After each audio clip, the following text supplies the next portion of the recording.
Educational GMAT. Your partner in your GMAT journey. We start doing actual GMAT questions. Yeah. Proposed.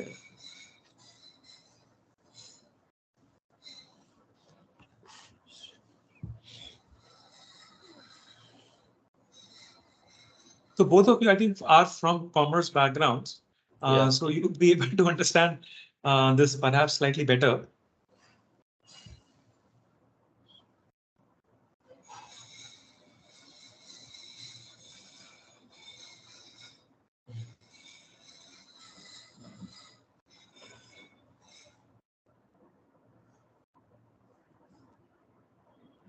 All right. Can you show the options?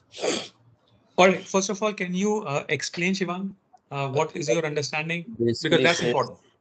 yeah, so it basically says that the income tax law, it used to provide a provision wherein if you donate to a charity, you can claim that in your uh, as a deduction in your income tax expense.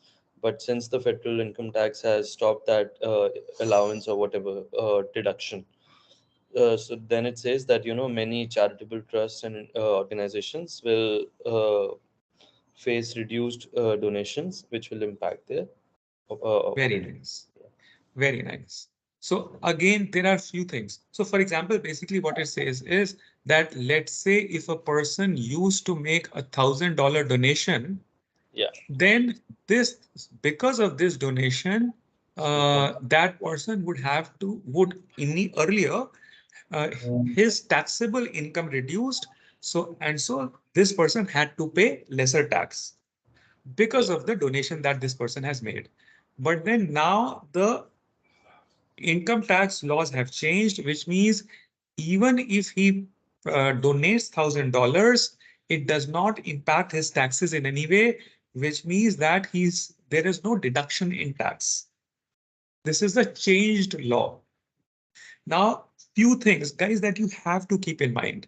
Tell me, does the argument conclude that all charitable and educational institutes will close?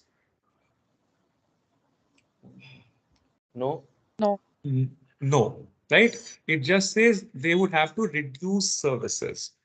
Fair enough. So it does not say all of them would close, right? So these are some of the things that GMAT plays with. These are some of the things that you need to keep in mind. And these are the possible assumptions. You have to obviously identify the best one.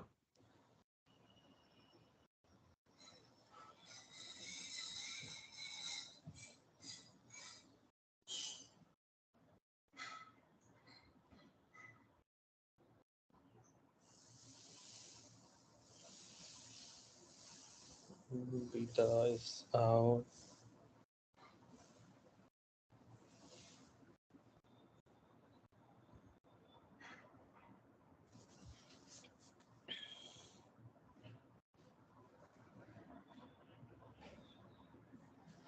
Delta and Baker is out.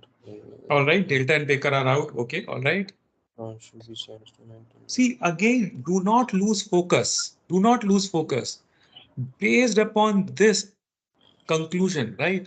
Based upon this conclusion, tell me, suppose 100 people used to make donations. Based upon this, all right, tell me, will 100 come to 0 or will 100 perhaps come down to 40? 40. Very nice, right? 100 clearly cannot, because it does not say all charitable institutions would have to close, right? 100 will come down to 40. And notice that's exactly what alpha is doing. At least some, it does not say all wealthy individuals would not donate. At least some, right? So 100 has come down to 40, which is exactly what alpha is showing. Without these incentives, right? Earlier there were incentives because the tax that a person had to pay because of donation was lesser. But without these incentives, alpha is saying at least some wealthy individuals would not donate as much money. All right, now let's actually negate this. All right, remember negation was a powerful technique, right? So at least some individuals at least some individuals would not donate as much money. What would be the negation? That all wealthy individuals, right, would continue to donate as much money. Do you understand? Which means so all wealthy individuals would continue to donate as much money to charitable institutions as they would otherwise have. In other words, what are we saying by negating this? That the changed laws would have absolutely no effect.